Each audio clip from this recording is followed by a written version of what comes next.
Assalamualaikum warahmatullahi wabarakatuh. Selamat pagi yang kami hormati kepada narasumber Dr. Hari Nugroho, Dr. Primandono, mungkin mudah-mudahan bisa bergabung bersama kita nanti menyusul. Kemudian ada moderator Dr. Puju Hartono dan Ketua KSM Obstetrik Ginekologi Dr. Brahmana Askandar. Dan seluruh peserta setia tas tanya apa saja saat ini seri yang ke-109 dengan topik onko. Judul estimasi risiko malignansi tumor ovarium berdasarkan imaging dan tumor marker. Baik, saat ini tas sudah seri yang ke-109, mudah-mudahan diberikan kelancaran untuk bisa terus melanjutkan memberikan sedekah ilmu untuk kita semua. Baik, mungkin Dr. Brahmana sebagai Ketua KSM Obstetrik Ginekologi Fakultas Kedokteran Universitas Airlangga, Rumah Sakit Umum Daerah Dr. Sutomo bisa memberikan sambutan. Silakan, Dok. Oke, Assalamualaikum warahmatullahi wabarakatuh. Selamat pagi.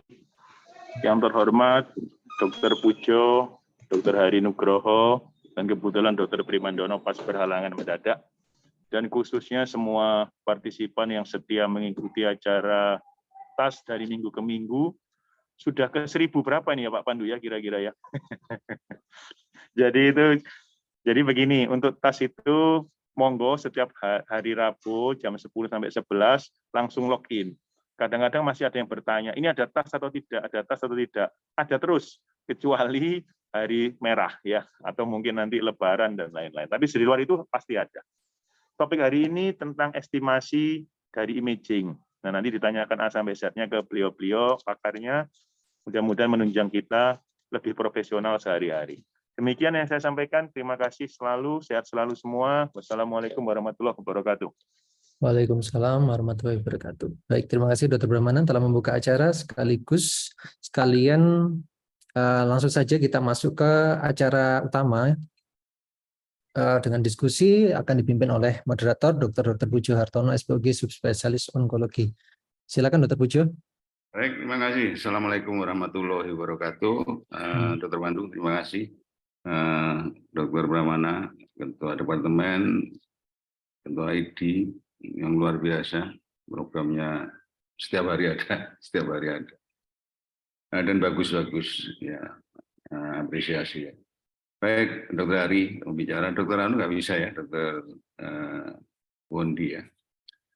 Ya, berbicara masalah SEA ovarium, kali ini kita membicarakan mengenai risiko malignansi berdasarkan imaging dan tumor marker.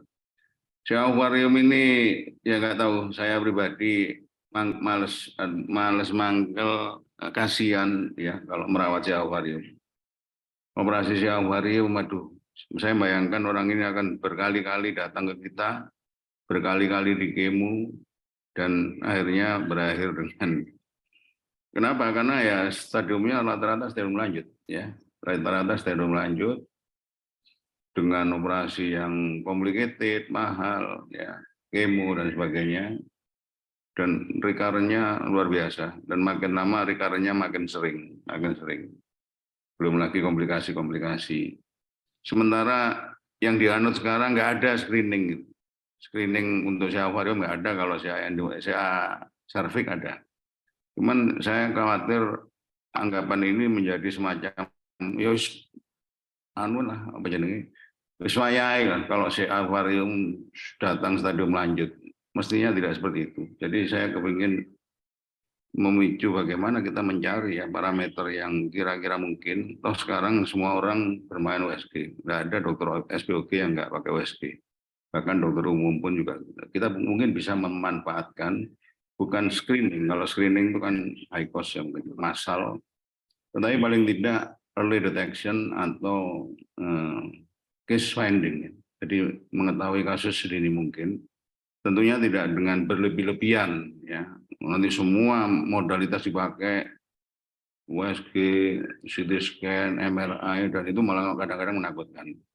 Dan yang penting lagi juga tidak berlebih-lebihan dalam melakukan tindakan. Jadi jangan sampai over diagnosis, over treatment yang malah bermasalah. Nah, oleh karena itu barangkali nanti Dr. Hari bisa memberikan sesuatu yang sangat bermanfaat, saya kira. Paling tidak kira-kira angka kankernya itu lebih tinggi kalau kondisinya seperti ini, kira-kira seperti itu. Ya, monggo Dokter Hari, silakan. Mungkin ada semacam gambaran awal, silakan. Baik, terima kasih Dr. Pujo. Assalamualaikum warahmatullahi wabarakatuh. Izin saya share sedikit dulu untuk pembuka awal. Jadi saya hari ini sebetulnya sama Dr. Wondi, tapi beliau ada berhalangan. Jadi on behalf Dr. Wondi dan Dr. Pujo juga ini. Jadi saya akan bicara tentang resiko malignansi tumor ovarium berdasarkan imaging dalam hal ini adalah USG yang kita semua punya dan tumor marker ya. Oke. Jadi kita tahu tantangan pada adnexal mass atau ovarian mass adalah jinak kita konservatif atau jinak kita operatif atau ganas yang harus kita operatif. Ini dulu basicnya seperti ini dulu. Seringkali di area jinak dan ganas ini jadi masalah karena diagnosa pastinya kan harus PA, tapi ini kita maju terus apa tidak gitu kan. Untuk jinak operatif dan jinak konservatif kebetulan tidak kita bahas di sini, jadi kita bahas apakah jinak atau ganasnya dulu. Dua modalitas yang sudah tersedia di lapangan adalah tumor marker dan ultrasound. Modalitas lain memang banyak, MRI, CT scan, tapi tidak kita bahas di sini. Kita batasi yang bisa kita lakukan di manapun ya. Tumor marker kita sudah tahu dari tahun 1983 itu Sarjana Bas menemukan CA125, kemudian ada tambahan lagi tumor marker HE4 ya, Human Epididymis 4 yang sudah pernah dilakukan penelitiannya sama Dr. Pungki juga di Rumah Sakit Tostomo. Dan kalau USG yang kita tahu yang menggabungkan dengan CA125 adalah RMI. Itu yang tahun 1990 dan 33 tahun sudah berlalu ya dari penemuan RMI. Apakah masih relevan, itu yang mungkin kita bahas di sini. Jadi ada juga namanya sekarang IOTA yang nanti mungkin akan kita bahas lebih dalam. Ada 4 rumus yang paling sering dipakai. Simple rules yang paling simple, LR1 yang digabungkan dengan CA125, kemudian LR2 yang berdiri sendiri tanpa CA125, dan adnex index yang bisa menggunakan CA125 pada high resource setting atau tanpa CA125 pada low resource setting. Ya. Dan yang terakhir adalah Roma antara CA125 dan HE4. Nah, di sini ada masalah karena kita ketahui bahwa CA125 ini tidak sensitif 100% terhadap CA ovarium. Ada masalah yang meningkat juga pada CA125, misalnya infeksi TOA, peritonitis, TB, kemudian endometriosis itu meningkat di mana di negara kita hal itu adalah sering terjadi. Jadi kemungkinan kesalahannya jadi cukup meningkat. Saya review sedikit tentang RMI, Risk of Malignancy Index, yang paling sering dipakai, bahkan negara maju masih banyak juga yang memakai seperti ini, yaitu dari U, dari M, dan kadar CA125 dengan cut off point 200. Jadi kalau misalnya CA125-nya belum sudah 220, ini skornya 1, ini skornya 1, sudah langsung dianggap ganas. Padahal bisa jadi cuman endometriosis biasa yang tidak perlu operasi di center onkologi. Mungkin seperti itu. Jadi kalau kita lihat bagaimana sih performa RMI di negara berkembang. Ini saya ngambil beberapa penelitian di India dan Bangladesh ya. Dengan RMI cut off point 200 ternyata cuman sensitifnya 70-78% dengan spesifisitas 81 sampai 87% ya. Kalau misalnya di Rumah Sakit Dr. Sutomo gimana? Kami melakukan penelitian tahun 2018. Ini yang lucunya RMI lebih dari 200, ternyata banyakan yang jinak daripada banyakan yang ganas. Ya, jadi ternyata prediksinya terbalik gitu kan. Jadi dalam tanda lain adalah CA125 only sudah menurun ya sensitivitasnya, terutama pada pasien yang kita curigai endometriosis atau peritoneal TB. Kalau kita lihat ROC curve-nya minimal untuk kita misalnya flip a coin gitu ya, kan 50%, ini garisnya hijau gini. Tapi kalau pakai RMI di Rumah Sakit Dr. Sutomo yang endometriosisnya sama TB, abdomennya tinggi sekali, ternyata malah cuman di 0,46 atau lebih rendah daripada flip a coin. Jadi malah banyakan salahnya daripada banyakan benernya gitu kan. Jadi kita perlu membicarakan yang modalitas imaging dan tumor marker lain yang memungkinkan ya. Jadi saya berusaha memperkenalkan IOTA di sini. Kenapa IOTA? Karena bisa pakai CA125, bisa tidak pakai CA125. Jadi cuman USG aja yang sekarang punya semuanya baik dengan kadar misalnya kita bandingkan RMI dengan Simple Rus dengan Singkatannya apa, IOTA. Dr. IOTA? Oh ya, International Ovarian Tumor Analysis. Nanti ada belakangnya, Dok. Nah, jadi ini kalau RMI di sini ya nilai diagnostiknya ternyata kalau IOTA bisa meningkat dengan hanya simple hal-hal simple saja. Ini kita bandingkan RMI 1, 2, 3 IOTA dan ADNEX Index ternyata jauh melebihi yang lainnya. Ini yang baru ini ya. Ini yang RMI masih di sini ya. Jadi ini ilmu tahun 1990 ini mungkin harus ditinggalkan karena sensitivitasnya jadi meningkat. Apalagi di tempat kita yang negara dengan angka endometriosis dan peritoneal TB yang meningkat. Jadi saya kebetulan ngambil sertifikasi untuk IOTA waktu itu. Jadi IOTA ada 4 hal, simple rules. Jadi ada 5 fitur simple dan 5 fitur ganas. Ini semua free, bisa diambil ya di iotagroups.com.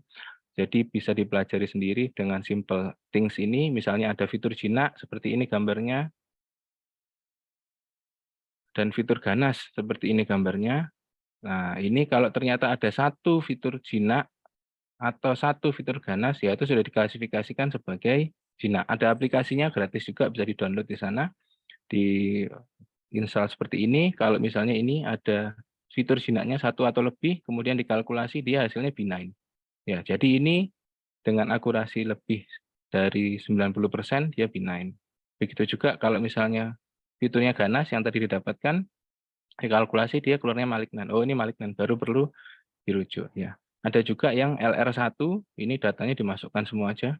Ini kalau saya presentasikan semua nggak nutut, Dr. Pujo. Mohon maaf, nanti kita diskusinya aja yang banyak. Nah, ini kalau misalnya dimasukkan semuanya, ini kita kalkulasi 98% berarti kemungkinannya ganas. Jadi cut off point-nya 10%. Kalau seperti ini ya dirujuk ya. Ada lagi yang logistic regression 2, ini dimasukkan tanpa CA125, kemudian kita kalkulasi hasilnya di atas 10% berarti ganas, kalau kurang dari 10% berarti jinak tanpa CA125 ya. Kemudian yang IOTA ini yang terakhir, jadi kalau saya ditanya lebih baik pakai mana? Lebih baik pakai yang IOTA ini yang paling mutakhir ya. Sensitivitas dan spesifitasnya paling tinggi dan CA125 ini opsional. Mau dipakai mau tidak bisa. Jadi pada resource yang low bisa tanpa CA125. Jadi misalnya kita isi datanya ini website ya, for free juga. Dimasukkan semuanya, kemudian kita kalkulasi, dia sudah akan keluar grafiknya, berapa chance of benign, berapa chance of malignancy, sampai berapa chance untuk borderline, dan sebagainya. Jadi kalau di atas 10% kita consider sebagai ganas baru dirujuk. Kalau di bawah itu bisa dilakukan operasi sebagai tumor jinak. Mungkin itu dulu Dr. Pujo dari saya. Mungkin kalau diskusi atau mau mendalami tertentu boleh nanti. Silakan. Baik, terima kasih Dr. Ari. Oh, Dr. Wondi sudah hadir kayaknya. Dr. Wondi, Oh, iya, yang monggo. Sampun Dr. Pujo, mohon maaf agak terlambat. silakan. Mau ditambahkan mungkin? Siap, Tadi ya. yang recommended menurut Dr. Ari IOTA ya. IOTA ADNEX. Tolong, iya. Andaikan misalnya IOTA ADNEX-nya, maksudnya nggak sempat belajar lebih detail gitu kan butuh belajar lagi dan sebagainya, maka untuk mengklasifikasikannya minimal pakai ROMA ya, risk of malignancy, apa lupa saya kepanjangannya. Jadi CA125 plus HE4. Ya, silakan Dr. Wondi, mungkin ada yang ditambahkan. Baik, terima kasih. Saya minta tolong Dr. Vida untuk share show dulu. Ya.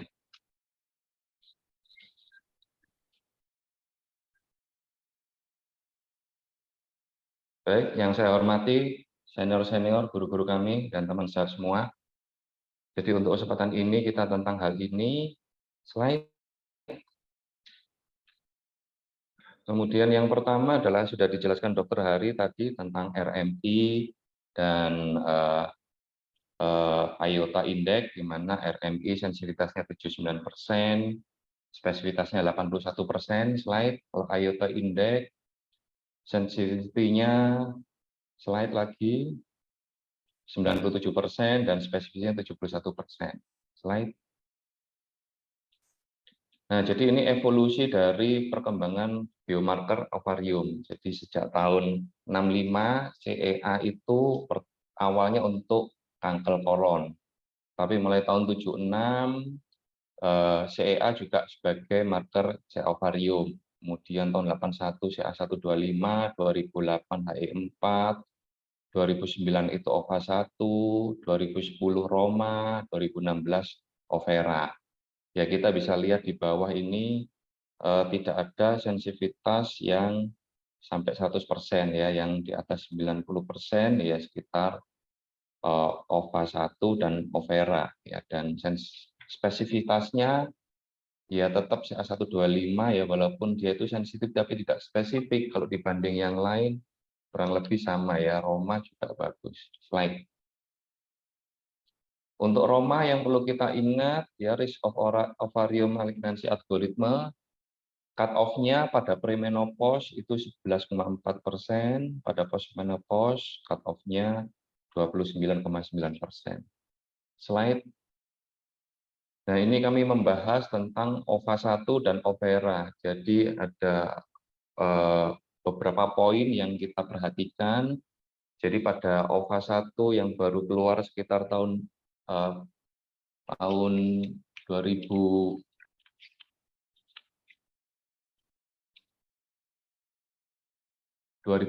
ya, dan yang terbaru Overa itu yang dilihat adalah yang sama adalah lipoprotein A1, kemudian untuk OVA1 ya, protein mikroglobulin, CA125, prealbumin, transferin. Jadi kalau OVA1 pada CA ovarium itu yang meningkat adalah mikroglobulin B2 dan CA125. Sedangkan Overa yang baru meluncur 2016, yang meningkat adalah HE4 dan CA125. Yang lain turun, kecuali FSH. FSH ini juga tidak terlalu meningkat banyak pada CA ovarium, tapi dia bisa menetap, bisa meningkat. Slide. Nah, jadi semua algoritma ini adalah tidak ada yang sempurna. Jadi ada yang sekarang adalah OVA1+. Jadi OVA1+ itu kalau kita menemukan dari suatu perhitungan OVA1 didapatkan risk intermediate ya, kalau ketemu angka antara 4,4 sampai 5, nah itu kita lanjutkan ke pemeriksaan Overa. Di situ akan lebih jelas. Nah, OVA1 ini adalah gabungan dari OVA+ adalah gabungan dari OVA1 dan Overa. Jadi dari marker-marker ada 10 tadi digabung semua. Dan ini ternyata hasilnya lebih signifikan. Coba kita bandingkan slide.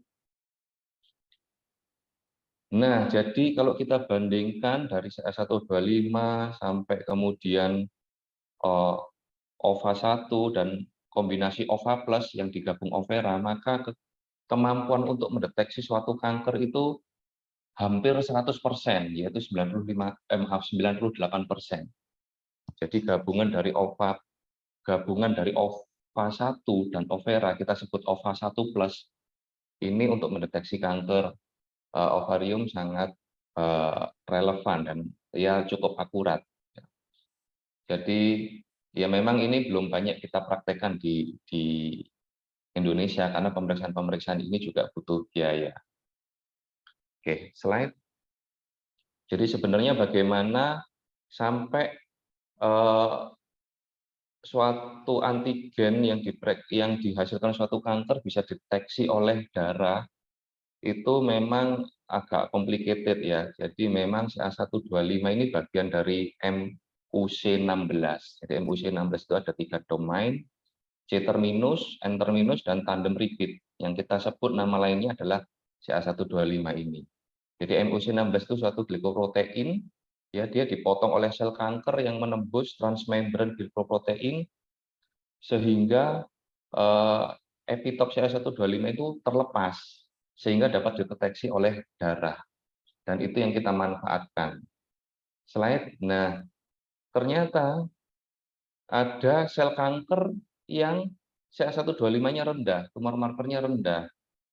Ini mengapa seperti itu? Ya karena sel kanker ini bisa melampaui dari sistem imun dari host, dari tubuh pasien, sehingga dia bisa bersembunyi di balik sistem imun kita. Jadi akan menghilangkan ekspresi dari antigen target, terus mengurangi ekspresi antigen pada ekspresi MHC kelas 1 dan MHC kelas 2. Jadi memang seperti yang dikatakan almarhum Prof. Hapno dulu, jadi sel kanker ini ada yang bodoh, ada yang pinter, ada yang pinter-pinter bodoh, ada yang jenius. Nah, kalau kita ketemu sel kanker yang jenius, misalnya NET, neuroendocrine tumor, ya sudah percuma ya di kemo, di radiasi juga tetap kambuh, ya dibiarkan juga tetap kambuh. Jadi memang ini yang nantinya akan menjadi sumber dari terapi imun. Jadi dari sini akan kita memperkuat dari sistem imun tubuh kita sehingga bisa mendeteksi adanya sel kanker tersebut. Slide. Slide. Ya, jadi mulai dari penurunan ekspresi MHC1, kemudian akan terjadi hilangnya suatu varian antigen, akan terjadi mutasi, delesi gen, dan pengkodean antigen. Kemudian sel tumor ini akhirnya tidak memproduksi atau tidak mengekspresikan dari suatu kostimulator atau molekul MHC kelas 2. Terus akhirnya slide produk dari tumor ini akan menyebabkan suatu imunosupresi. Mungkin demikian Dr. Pujo, terima kasih. Baik, terima kasih. Apa sudah ada pertanyaan ya? Belum ada sepertinya. Ada mungkin yang mau bertanya langsung, monggo silakan. Baik, kalau belum ada. Jadi ini kan kira-kira kan untuk pegangan teman-teman ya. Karena ini kan bisa dilakukan oleh SPOG yang nggak perlu keahlian khusus ya dokter ya. Semuanya. Yang IOTA dok ya? Ya. Oh nggak perlu dok, nggak sama ya? sekali. Iya. Jadi kalau ada waktu saya demokan live demo ini dok, kalau mau sama cara ininya. Maksudnya saya side screen apa boleh dok? Monggo sebelum ngomong belum sambil ada nunggu pertanyaan. Ya silakan. Baik. Jadi ini websitenya ya sudah terlihat mungkin ya, iotagroups.com ya. Jadi ini kembali lagi ini semuanya free dan saya tidak disponsori ya dok, saya pun juga gratisan. Jadi misalnya mau mendalami education, ini ada educationnya ya. Jadi ada materialnya apa, foto-fotonya seperti apa. Sampai mau certified member juga bisa. Ini bisa gabung certified gini. Mau ngecek siapa aja yang certified, mau ngambil sertifikasi juga bisa. Nah kemudian kalau misalnya mau tahu ininya apa namanya Adnex Index, gampang aja masuk di Google aja Adnex Index gitu ya. Nah, ini nanti akan keluar. Ini di dalam IOTA-nya sendiri juga. Nah, ini langsung keluar dok, for free. Di aplikasi juga ada ya. Jadi misalnya umurnya berapa? 45 tahun. Nah, Anda kerja di referral center, misalnya saya di Rumah Sakit Dr. Sutomo, berarti yes. Kalau enggak, no. Nah, terus dilihat di USG. Tumornya ukurannya berapa? Ukuran besar ya. Mungkin begini lebih kelihatan. Ya. Nah, ini yang ketiga, ukuran tumornya paling besar berapa? Oh, misalnya 15 cm, berarti 150. Kemudian diameter bagian yang solid. Sebentar, Dr. Hari. Gitu. Ini yang dibutuhkan USG vaginal atau transabdomen? Oke, paling baik USG vagina dok. Paling baik. Tapi kalau enggak bisa, misalnya Nona, kalau mau transrektal boleh. Tapi kalau enggak bisa, per abdominam juga enggak apa-apa. Tapi disarankan USG vagina standarnya gynecologic. Yang nomor berapa? Nomor 4 ya. Nah, saya lanjutkan. Jadi misalnya bagian solidnya berapa? Jadi misalnya enggak ada bagian solidnya, kistik semua ya 0 berarti. Misalnya ada ketemu 1,5 cm ditulis 15 mili. Kemudian dilihat itu misalnya multiloculated. Multiloculated ternyata yang bermakna untuk suatu cancer kalau lebih dari 10, kalau kurang dari 10 enggak. Ini lebih dari 10 enggak, misalnya tidak. Kemudian papillary projection, jadi di antara dindingnya yang bulat ada proyeksinya enggak. Jadi misalnya saya gambar lingkaran gini, kalau ada benjol-benjolnya gitu berarti ada papillary. Ada berapa? Ada 1, 2, 3, atau lebih dari 3 atau enggak ada. Misalnya tidak ada. Acoustic shadow itu di bawahnya tumornya, di bawah dari USG-nya itu tambah terang apa tambah hilang. Kalau tambah terang, kalau ada shadowing berarti tekan yes. Kalau enggak ada atau tembus ya berarti no. Terus ada asites enggak? Misalnya tidak ada. Nah ini misalnya kasusnya di sarana di mana pasiennya pertama datang, belum ada CA125, saya kosongkan misalnya. Kemudian saya kalkulasi. Nah ini ditanya, beneran nggak ada? Kalau nggak ada nggak apa-apa, ditulis saja. Terus agree, dia sudah keluar. Nah ternyata, misalnya kasus ini, 45 tahun, ukuran tumornya itu 15 cm, dengan bagian solidnya cuma 15 mili, ternyata 99% jinak, Dok, dari penelitian ini. Nah, jadi seperti ini ya nggak usah dirujuk menurut saya, ya dikerjakan saja. Tapi misalnya saya ada CA125-nya, ternyata 250 misalnya, saya kalkulasi ulang. Apakah pasti ganas? Tidak, ternyata jinak juga 97,5%. Padahal kalau ini pakai rumus RMI sudah masuk lebih dari 200 dan diklasifikasikan sebagai ganas dan akhirnya dirujuk ke Gynecologist Center kan. Nah ini ternyata enggak, Dok. Kalau ini bisa jinak. Kalau perkara perlekatan terus tumornya besar itu perkara lain ya, Dok ya. Maksudnya udah tahu jinak tapi karena operasinya sophisticated dirujuk itu perkara lain. Tapi kalau chance of benign sama cancernya ternyata CA125 yang tinggi ini tidak serta-merta menjadi suatu cancer. Mungkin gitu, Dr. Pujo. Oke, baik. Sebelum ada pertanyaan ya, angka-angka itu kira-kira ada hubungannya dengan stadium nggak? Kalau angkanya tinggi, ini kira-kira stadiumnya jelek. Kira-kira ada nggak, Dokter Hari? Iya, Dok. Jadi kalau dari yang Adnex Index, kalau kita lihat sebentar saya share lagi.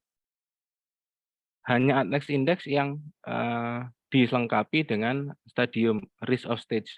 Jadi kalau kita lihat di sini ada stage-nya. Kalau yang LR1, LR2 sama simple rules tidak ada. Kalau yang Adnex Index ada. Kita contohkan umurnya 56 tahun, tumornya ukurannya 25 cm, bagian padatnya ternyata ada 44,5 cm, lokusnya positif 10, ada populasinya lebih dari 3, acoustic shadow-nya no, asitesnya ya, misalnya begini.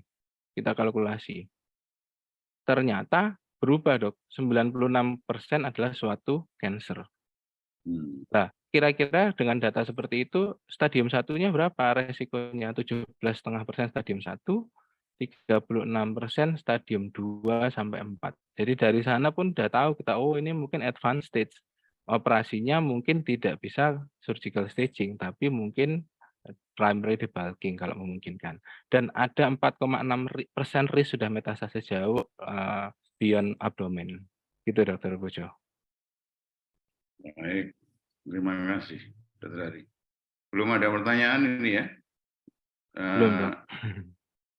Dokter Wondi mungkin mau nambahkan, mau cerita-cerita pengalaman atau apa? Saya bayangkan mungkin ya kita bisa membuat penelitian ya. Mungkin teman-teman yang tertarik, yang senang operasi, pada saat menemukan ini kita ajak mungkin dilihat indeksnya, terus kalau misalnya dioperasi hasilnya bagaimana ya. Kadang-kadang ini kita ini senang operasi ini akeh, tetapi kadang-kadang tidak ada recordingnya ya. Sing mau tak operasi apa, gambarannya bagaimana. Nah kalau misalnya itu ada mungkin bagus sekali ya. Kita coba ke teman-teman apakah itu ayo. Kalau yang Dokter Wondi tadi yang ya mungkin suatu saat ya, karena itu butuh effort lagi baik. Yang jadi masalah sekarang ya kita harus, saya ingat Brahmana ya, Dr. Brahmana, profiling. Kadang-kadang pasien itu ada yang mungkin ke teman-teman langsung saya minta di anu aja, minta di apa namanya, di apakah MRI, apakah CT scan, kadang-kadang mukso pasiennya. Kira-kira bagaimana? Ada nggak kaitannya dengan apakah itu IOTA atau yang lainnya, Dr. Wondi? Ya, baik, Dr. Pujo, terima kasih. Jadi sebenarnya MRI, CT scan itu ya kadang-kadang agak sedikit too much ya, Dok, berlebihan. Bukan protokol kita untuk menegakkan diagnosa itu jin atau ganas ya. Jadi cukup dengan USG saja, TVS seperti yang dikatakan Dr. Hari, IOTA Index, kita sudah ingat apa-apa saja yang dia kategori benign atau kategori maligna, itu saja mungkin dihafalkan, terus benar-benar dipelajari, dicocok-cocokkan, dicoba-coba dengan USG-nya sendiri. Kemudian kalau untuk MRI atau CT scan ini kan hanya untuk ngecek kira-kira ada kelainan yang lain tidak selain tumor itu. Adakah kemungkinan perlengketan atau hidronefrosis atau kemungkinan efek samping atau komplikasi dari tumor itu gitu, Dok. Hanya untuk melihat, memastikan saja apakah itu benar-benar dari ovarium atau tidak. Tapi kalau sudah jelas itu dari ovarium, cukup dengan IOTA Index, di mana sensitivitasnya ya tinggi ya, 97%, spesifisitasnya 71%. Jadi tetap yang ya kalau dibandingkan dengan RMI tadi juga RMI itu spesifisitasnya lebih tinggi dari IOTA Index 81%. Jadi bisa kita gabungkan antara RMI dan IOTA Index sudah cukup, Dok. Tidak perlu harus pakai yang 2016 itu sudah keluar yang baru Overa, OVA 1 plus itu terlalu banyak yang diperiksa. Alpha 1 lipoprotein, H4, H125, FSH, transferin.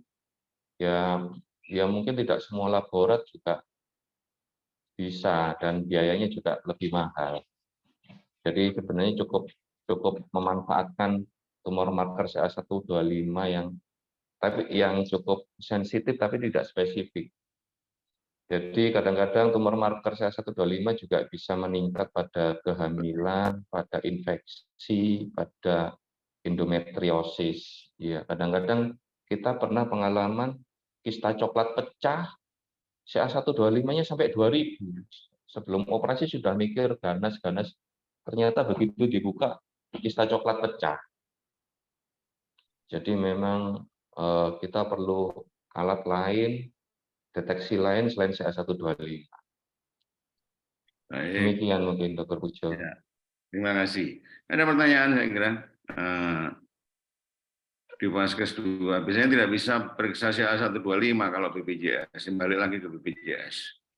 Ke depan barangkali ini masukan ya, bahwa kalau memang di screening itu perlu, dan saya sampaikan tadi screening atau early detection itu penting untuk ovarium.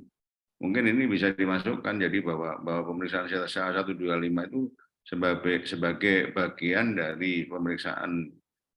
Jadi diperhitungkan di BPJS juga supaya enggak brodoli masuknya stadium lanjut dan semuanya di kemo dan kemonya bolak-balik lagi. Ya kira-kira seperti itu.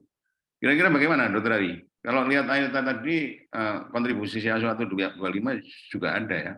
Sebetulnya kalau CA125 yang tinggi karena endometriosis, itu mestinya kita juga bisa screen sendiri dengan anamnesis yang baik ya.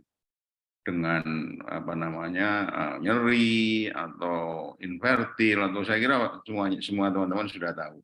Itu nambah ya, kira-kira wah ini kira-kira mengarah ke sana, meskipun yang endometriosis pun itu bisa ganas juga, tetapi paling tidak bisa membantu lah. Jadi jangan lupa anamnesis, meskipun beberapa pemeriksaan untuk memastikan itu nggak diperhitungkan, tetapi anamnesis masih ada tadi ya, usia dan sebagainya. Monggo Dr. Ari. Kira-kira ada solusi nggak? 125. Baik, terima kasih Dr. Pujo. Jadi kalau kita lihat ya justru ini ya, IOTA ini diciptakan karena eh, tidak harus dependen dengan CA125. Jadi ada 3 IOTA yang tidak memerlukan CA125, yaitu nomor 1 simple rules, nomor 2 IOTA LR2, dan ATEX index. Walaupun ini di sini ada tulisannya serum CA125, tapi bisa dikosongkan. Jadi akan sangat membantu. Jadi bahkan saya sendiri pun sering juga operasi tanpa CA125. Karena kita semua menghadapi ya, semua pasien resource-nya tidak sama. Pasien BPJS tidak ditanggung CA125-nya, ya saya nggak pakai. Kalau misalnya cukup tanpa itu saja, ya saya berangkat. Kalau misalnya butuh suatu cancer dari sana, ya saya berangkat operasi tanpa itu misalnya. Di satu sisi misalnya di Vaskes dengan BPJS tipe 2 yang tidak ditanggung CA125 pakai ATEX index ini misalnya dok. Ternyata hasilnya sudah malignansi tanpa harus CA125. Ya bisa dirujuk tanpa harus periksa CA125. Nanti misalnya dirujuk ke fase ketiga di Sutomo, BPJS fase 3 di Sutomo kan CA125-nya ditanggung. Jadi nanti biar periksanya di kita biar nggak memberatkan pasien. Mungkin gitu. Jadi jawabannya tidak harus pakai CA125 dengan IOTA index ini. Itu Dr. Pujo. Baik, Dr. Wondi ada pendapat mungkin? Cukup Dr. Pujo sama dengan Dr. Hari saya. Oke, ya. Ada pertanyaan mungkin langsung dari teman-teman? Belum ada? Saya membayangkan ya cita-cita kita kan sementara ini ahli kanker nggak banyak ya. Sementara teman-teman yang berminat atau mungkin menemukan kasus barangkali cukup banyak. Khusus untuk ini kita membuka link konsultasi itu gimana ya dokter ya? Jadi teman-teman, sebetulnya kita selalu nawarkan ya, kalau ada masalah departemen itu terbuka. Ya. Siap. Ya. Untuk konsultasi ini saya menemukan seperti ini, anaknya bagaimana dan sebagainya. Kira-kira bagaimana, Dokter Ari? Iya dok, sebetulnya kita sudah kita terbuka dari dulu seperti itu. Misalnya ada yang konsul Dr. Pujo dulu waktu zaman saya PPDS dikonsuli jam 12 malam ya datang celana pendekan ke IRD ya. Akhirnya saya tertular juga kayak gitu kan. Dan kita semua insya Allah terbuka kok ya. Jadi kalau misalnya ada mau konsul ya terbuka aja monggo, mau di WA apa gimana. Misalnya banyak teman-teman kita misalnya ya, ini gimana ya USG-nya ya? Oh nggak apa-apa, difotokan aja. Kalau lebih baik video, hasilnya seperti ini, usianya seperti ini, saya masukkan ke IOTA-nya ini apa benar gitu kan? Oh iya benar kok, ini gini gini gini gini. Oh ya ini jinak ya kayaknya ya. Nggak apa-apa, kerjakan aja kalau bisa memungkinkan. Jadi mentorship-nya dengan seperti itu sehingga nanti lama-lama mereka bisa semakin mandiri. Di satu sisi bukan berarti juga melampaui kewenangan ya, Dr. Pujo ya. Maksudnya karena dari penelitian kalau memang itu suatu cancer, memang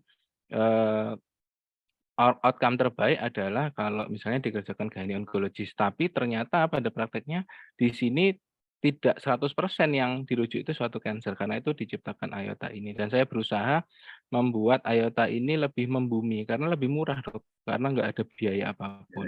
Iya, tanpa CA125 lagi. Jadi mungkin gitu Dr. Pujo. Iya, saya kira bagus sekali ya. Mungkin dibuat semacam program khusus setiap teman-teman menemukan itu, tolong dicek IOTA, dilaporkan, nanti di feedbackkan bagaimana anunya. Saya kira kok bagus ya. Ya karena saya terus si Awarium itu saya nggak tahu Dokter Ari atau Dokter Wondi ngerawat si Awarium itu atau kasihan ke diri saya sendiri juga kasihan ke pasiennya terutama.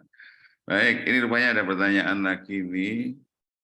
Nah, dari 3 jenis IOTA yang manakah yang dipakai? Mungkin Dokter Wondi lah. Silakan Dokter Wondi. Tadi sudah disampaikan juga oleh Dokter Ari sebetulnya ya. Monggo silakan. Baik, terima kasih pertanyaannya. Jadi yang kita pakai ya yang paling baru ya ada 3 IOTA LR2 ya mungkin yang menurut saya lebih spesifik ya. Mungkin demikian, dan mungkin Dokter Hari yang lebih memahami karena penelitiannya beliau dulu tentang IOTA LR2. Silakan, mungkin ada tambahan Dokter Hari. Terima kasih Dokter Pujo. Ya, ya. Ya, Silakan, baik. Dokter. Nambahin. Kalau saya, ya betul, Dr. Wondi. Penelitian saya memang IOTA LR2, tapi ternyata ada yang lebih baru lagi, IOTA Next Index yang saya share tadi. Jadi kalau misalnya ditanya, saran saya apa? Saran saya pakai ini, IOTA Next Index yang Bedanya terbaru. dengan yang sebelumnya apa, Dokter Hari? Dokter Hari? Parameternya lebih pendek yang ini, Dok. Lebih pendek yang Next Index. Jadi lebih sedikit, lebih simpel, dan bisa tanpa CA125 juga. Dengan akurasi lebih tinggi daripada Kalau yang LR2. sebelumnya apa yang dikurangi? Oh, ini sebentar, saya buka slide dulu sebentar. Jadi, bentar, Dok.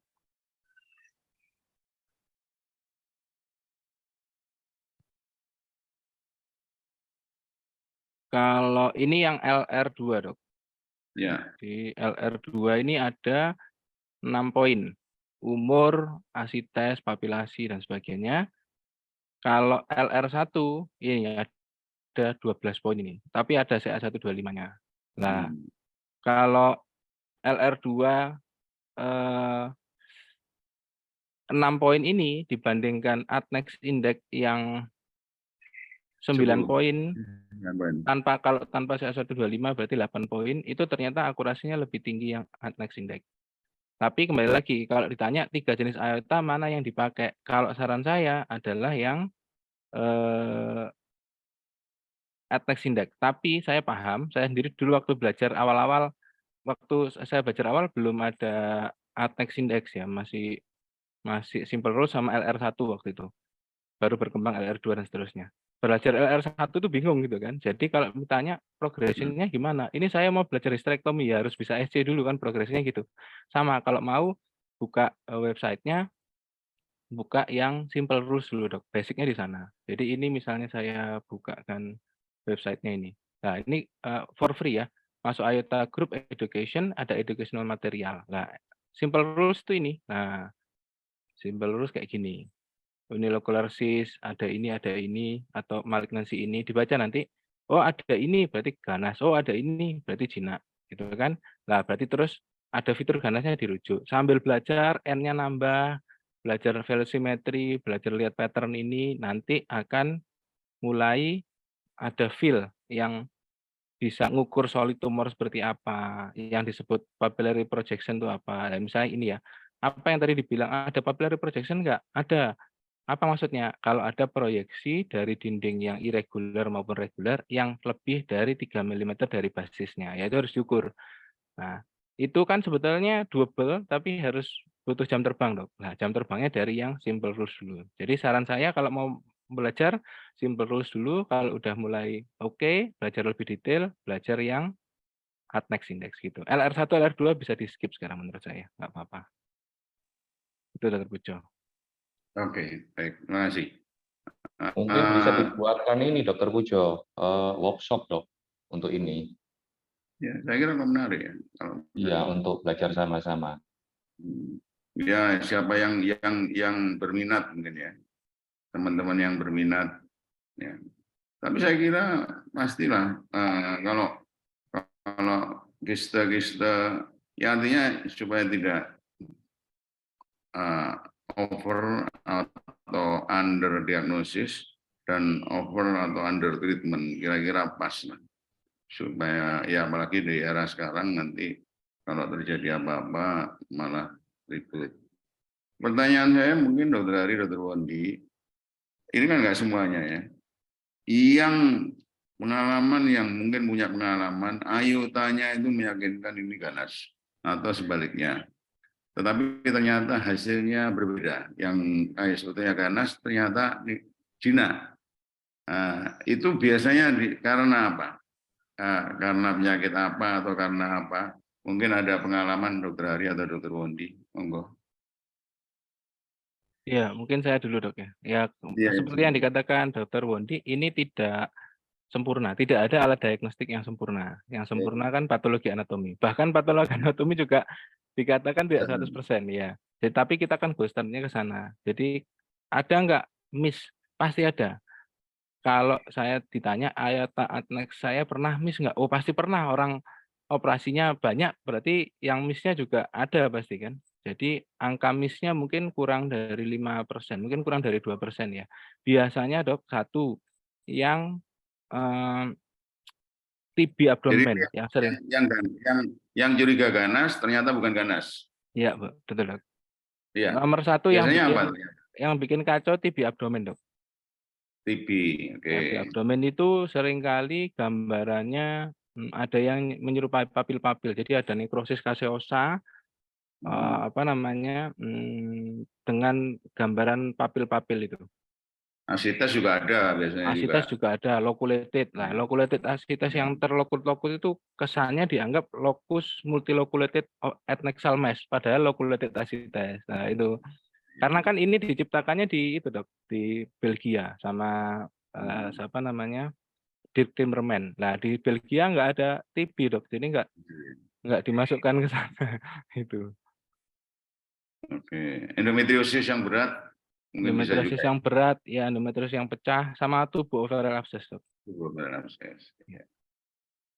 Oke, kalau yang ternyata negatif, ternyata tiba-tiba positif, bisa juga. Mungkin Dokter Wandi punya pengalaman. Ini ayo tane Pak, nggak curiga ke sana, bareng dibuka lu. Kira-kira ada nggak? Ya dok. Jadi seringnya betul. Jadi seringnya itu kita curiga ganas ternyata jinak. Yang paling sering terjadi seperti itu. Kalau dibalik kita curiga jinak ternyata ganas, tambah lebih jarang lagi. Lebih jarang lagi. Ya memang yang paling sering itu jenis musin ya dok. Musin, kemudian endometriosis, TB abdomen, dan TOA. Benar itu dok. Jadi pengalaman kita selama ini kurang lebih sama seperti itu. Jadi banyak yang kelihatannya ganas ternyata jinak. Nah, jinak itu tadi ya sesuai dengan teori, memang tubuh ovarial abscess, infeksi semuanya meningkat. Endometriosis juga. Musin ini dari tipe epitelial, serus, musin, endometrioid, clear cell. Musin ini yang paling nggak jelas memang tampilan secara fisik. Kadang-kadang dia bersekat-sekat, kadang-kadang dia unilokuler. Terus yang tipe non-epitelial yang sering salah itu antara kista dermoid, matur kistik teratoma dengan imatur teratoma. Ini susah memang ya, kelihatan dari tampilan papil-papilnya ternyata itu sudah suatu jaringan gigi atau tulang. Kecuali kalau itu tampilannya jelas banyak rambut-rambutnya, itu bisa kelihatan suatu matur kistik teratoma yang jinak. Kalau imatur teratoma, sama-sama teratoma, satu matur, satu imatur. Nah, yang imatur ini yang kadang-kadang kita kira jinak, ternyata ganas. Yang paling sering kalau dibalik, kita mikirnya jinak, ternyata ganas, yang paling sering adalah tipe yang matur kistik teratoma, ternyata suatu imatur teratoma. Mungkin itu saja, dokter.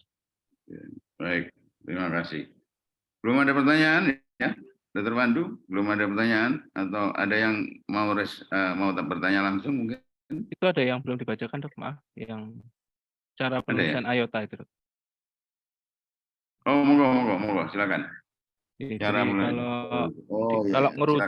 kalau merujuk RMI, misalnya rujuk RMI lebih dari 200, alasan rujukannya ini boleh nggak aorta sebagai instrumen untuk alasan merujuk? Boleh. Jadi dibilang aja, misalnya pakai aorta simple rus sama dengan malignancy gitu kan, M2 apa M3, atau aorta LR1 nilainya berapa, 25%, aorta LR2 atau adnex index sekian persen cancer, gitu aja boleh, nggak apa-apa. Ya, oke. Mungkin jangan lupa juga Dokter Ari ya, feedbacknya ya. Oh iya, betul. Iya, ya. Jadi biasanya kan dirujuknya katakanlah ke Sutomo. Mungkin dari Sutomo mungkin teman-teman butuh feedback. Sing tak kirim mau opo ya tadi ini kira-kira seperti itu. Mudah-mudahan kita juga ingat supaya Ya ini kan saling belajar ya. Saya mengikuti workbook betapa apa namanya mastering pemeriksaan imaging ini berjalan dengan baik karena kita akan selalu memberi report. Oh kemarin hasil CT scan-nya kayak gini, ternyata waktu dibuka seperti ini. Itu kan mastering untuk mereka dan mudah-mudahan ini juga feedback seperti ini juga mempertajam gitu dan mungkin juga apresiasi ya, bentuk apresiasi dari yang dikirim maupun yang mengirim. Ada lagi mungkin yang mau disampaikan, Dr. Wandi mungkin? Kalau yang non epitel, ini ada hubungannya dengan kira-kira kemungkinan jenis nggak epitel non epitel podo aja kira-kira, Dr. Ari? Sama, Dok. Di desainnya sama. Sama ya. Jadi nggak berlaku untuk pokoknya ada tumor indung telur kira-kira kan seperti itu ya. Tumor indung telur ini mengarah ke ganas atau tidak yang dibutuhkan pemeriksaannya seperti apa yang diharapkan, kemudian instrumen lain yang dibutuhkan apa, saya kira itu. Karena sekarang ya USG kan semakin tajam, kadang-kadang terus ya cukup banyak ya pasien datang ini mau minta second opinion, mau dioperasi. Sekarang sudah nggak ada istilahnya, jangan-jangan molekel yang pas berkembang, artinya pada saat menjelang operasi itu kan indung telur kan juga membesar. Tapi dengan USG yang tajam mungkin kelihatan. Setelah saya cek habis menstruasi dengan USG vaginal pun juga nggak ketemu. Ya, mudah-mudahan bukan saya yang salah. Ya, ini mungkin ada pertanyaan lagi. Belum ada ya. Cara penulisan sudah ada. Dokter Brahmana masih ada mungkin, Dokter Brahmana? Dokter Brahmana sampun Sudah. Baik, Dokter Pandu ada yang ditanyakan mungkin dari sisi obstetri sosial ya. Kira-kira apa yang bisa? Saya ingin sekali bahwa kita ya artinya kita aktif lah case finding kasus menemukan kasus-kasus sedini mungkin. Jadi jangan tidak karena terus terang operasi sekarang yang terbanyak operasi sea ovarium ya. Dari jenis operasi yang terbanyak di Opjin apa sekarang di Anuonku, Dokter Wondi? Iya tetap dokter, CA ovarium nomor CA 1, ovarium, ya? CA endometrium, CA cervix ya terakhir CA cervix. Yang terbanyak operasinya kalau kan tinggi sekali. 1 bulan itu kira-kira perbandingannya paling banyak kan CA ovarium, CA endometrium nggak terlalu banyak, CA cervix juga ya mulai sangat jarang yang terbatas yang bisa kita operasi ya. Jadi CA ovarium cukup ini membuktikan bahwa sebenarnya ya kasusnya memang banyak atau mungkin karena dirujuk semuanya ke Sutomo. Baik. Mungkin saya boleh tanya Dokter Pujo. Silakan. Ya tadi terkait mungkin dari sisi sosial, misalnya di masyarakat itu apakah memungkinkan ya kalau kanker serviks itu kan sudah ada screeningnya. Kalau saya ovarium itu misalnya apakah memungkinkan dilakukan screening dengan imaging ataupun dengan tumor marker misalnya nggak tahu untuk pasien-pasien yang dengan risiko tinggi atau bagaimana itu belum ada dok ya, artinya screening untuk kanker ovarium itu bagaimana Dokter Pujo? Atau Bang Dokter Hari dan Dokter Mandur? Silakan Dokter Hari, Dokter Wandi. Baik, untuk sampai sekarang dok belum ada yang akurat ya. Dalam akurat itu cost base-nya itu sesuai. Maksudnya begini, saat kita ngomong screening berarti kan taruhlah yang sudah oke kan CA cervix ya. Yeah. Taruhlah di Indonesia 100.000 wanita itu angka CA cervix-nya 300 misalnya ya. Jadi kita melakukan screening pada 100.000 wanita tanpa gejala, insya Allah bisa didapatkan angka lebih dari 300. Yang lesi prakanker semua kan dapat. Nah, cost yang dikeluarkan untuk 100.000 orang tadi itu lebih murah, gitu ya. Itu ngomong cost dulu. Lebih murah daripada biaya yang dikeluarkan untuk menterapi 300 orang yang sudah kena CA cervix tadi. Berarti cost point of view dari cost terpenuhi. Yang kedua adalah treatment yang dilakukan pada pasien dengan precancerous lesion dan sebagainya, itu outcome-nya sangat baik. Jadi kalau kita ngomong cost terapi CSF 2B, 3B, outcome-nya jelek, recurrency rate, prognosisnya, dan sebagainya. Tapi kalau lesi prekanker, hasilnya baik. Jadi cost yang dikeluarkan sudah lebih murah, outcome-nya lebih baik. Itu berarti cost-based evaluation-nya baik. Sekarang dibalik, apakah sudah ada yang nyoba pada CFRium? Banyak. Jadi di US nyoba, dari John Hopkins bikin, di Norway bikin macam-macam. Tidak ada satupun yang cost base-nya sesuai. Jadi dalam artian dicoba pada populasi umum tanpa gejala, ada yang 10.000 kasus, ada yang 1.000, ada yang multicenter sekian kasus. Ternyata pick up rate-nya nggak sesuai, dapatnya dikit, cost yang dikeluarkan untuk USG, ngelatih orang USG, tumor marker tuh tinggi sekali. Lebih murah kalau wes biarin aja kena, toh cuma 1. Karena kan CFRium angkanya sekitar cuma 10 per 100.000 ya.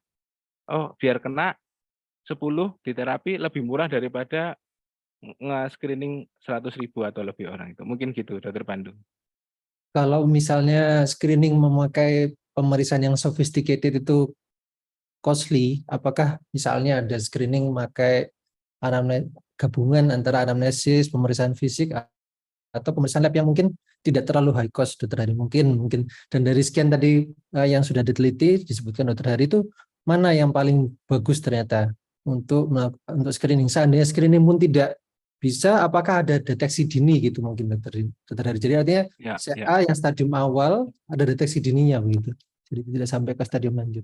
Sampai detik ini belum ada, Dr. Pandu. Yang low cost method maupun yang high cost method sama-sama outcome-nya sense sama spek-nya nggak tinggi. Yang high cost saja outcome-nya sense sama spek-nya tinggi, belum baik, apalagi yang low cost. Makanya itu bahkan di Norway, negara-negara maju ya, yang health service-nya coverage-nya bagus dengan istilahnya kamu berapa banyaknya biaya kesehatannya dibayar semua sama pemerintah, kayak di Norway, di Belanda, itu pun 70-80% masih stadium 3 pada CFRium. Barangkali mungkin dikurangi. Jadi bukan screening ya. Kalau screening kan masif ya. Memang hitungannya seperti itu. Tapi aktif case finding ya. Jadi mungkin pada populasi tertentu yang predisposing faktornya cukup tinggi, katakanlah usia, kemudian jumlah anak, ovarium kan terkait dengan paritas dan sebagainya. Barangkali mungkin bisa, Dr. Hari. Retrospektif yang penelitian yang sudah dilakukan belum ada yang bermakna, Dok. Tapi monggo nanti ini ke depannya Dr. Pandu kalau mau bikin boleh. Ya. Tapi yang di luar belum ada, Dok. Yang masih cost based evaluation-nya masih masuk adalah pasien dengan populasi adnexal Bukan screening loh ya. Kalau screening kan memang harus populasi umum dikerjakan. Ya. Ini selective population kan, selective high risk population. Jadi ada yang bikin case finding pada high risk, misalnya pasien dengan usia sekian. Ada itu masih belum masuk, Dok, untuk kriteria early detection. Tapi yang masuk pada pasien adnexal mass. Ya, itu tadi ada yang pakai RMI, ada yang pakai sudah ada mass-nya. Sudah ada tumornya. Iya.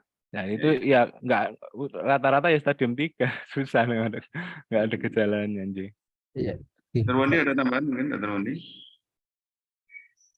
Baik, Dr. Pujo. Jadi memang betul kanker ovarium itu suatu silent killer di bidang obgyn ya, sama seperti diabetes di bidang penyakit dalam. Jadi artinya orang itu nggak akan periksa kalau tidak ada keluhan. Dan sudah tersebut oleh Dr. Hari tadi, kalau kita mau screening apapun, alatnya juga nggak terlalu banyak bermanfaat. Jadi memang ya idealnya kita minimal USG setiap 6 bulan atau 1 tahun sekali lah yang paling memungkinkan di masyarakat kita ya. Dari situ kalau ketahuan ada yang aneh-aneh baru kita periksakan tumor marker. Jadi memang tidak ada manfaatnya kita nggak ada keluhan, nggak ada gejala di screening, ternyata juga rendah sekali penemuan kita. Sehingga yang jadi masalah antara tumor itu ukuran kecil sampai besar belum 10 cm. Biasanya kalau tidak terpelontir, tidak pecah, tidak ada keluhan, tidak ada gejala. Sehingga itu kalau kita lewat, Kak, pemeriksaan rutin check up setiap tahun, ya itu tadi tiba-tiba sudah stadium 3, tiba-tiba sudah besar, tiba-tiba ada keluhan. Jadi sebenarnya tiba-tiba ada keluhan itu kalau ukurannya sudah besar.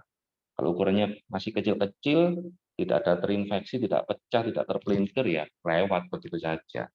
Dan itu membuat kita seolah-olah baik-baik saja.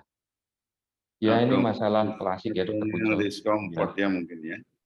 Iya Dok. Jadi gejala awalnya kan tidak nyaman dan biasanya antisipasinya ke penyakit Tidak dalam. spesifik, iya Dok. Ya. Kalau misalnya di sana dilakukan USG ketahuan sih nggak masalah. Tapi kalau hanya dikasih obat-obatan, dianggap mah, itu yang dan rata-rata memang keluhan-keluhan awalnya seperti itu. Kalau nyeri enak, saya kalau ada pasien nyeri ya lebih banyak endometriosisnya lah. Saya bilang kalau si ovarium nyeri itu ya sudah nggak karu-karuan stadiumnya, sudah lari kemana-mana. Tapi kalau awal-awal nggak mungkin si ovarium nyeri. Jadi memang keluhannya ya memang nggak spesifik. Baik, saya kira sudah jam 11 ini. Waktunya sudah habis. Terima kasih Dr. Hari, Dr. Wondi. Saya kira hal yang menarik dan saya kira sangat mungkin dimanfaatkan oleh teman-teman dimanapun juga ya. Dan sekali lagi tadi sudah disampaikan bahwa kita terbuka ya. Kalau misalnya ada yang ingin ditanyakan anytime ya, kita siap. Dan kita kalau Rebu itu juga ada tumor board, mungkin setelah tumor board kita bisa ada waktu untuk tanya-tanya apapun, monggo silakan. Kita terbuka semuanya. Terima kasih kepada beberapa penanya tadi dan terima kasih sekali lagi Dr. Wondi, Dr. Hari. Saya kembalikan kepada Dr. Pandu. Terima kasih. Wassalamualaikum warahmatullahi wabarakatuh. Waalaikumsalam warahmatullahi wabarakatuh. Matur nuwun, terima kasih Dr. Pujo telah memimpin diskusi dengan baik sekali. Terima kasih kepada kedua narasumber Dr. Primandono dan Dr. Hari Nugroho. Semoga ilmu yang dibagikan di sini bermanfaat untuk kita semua. Baik, saya sebagai host mengucapkan terima kasih dan mohon maaf apabila ada yang kurang-kurang. Sampai berjumpa di tas edisi berikutnya setiap hari Rabu jam 10 sampai jam 11 siang. Terima kasih, saya undur diri. Assalamualaikum warahmatullahi wabarakatuh. Waalaikumsalam.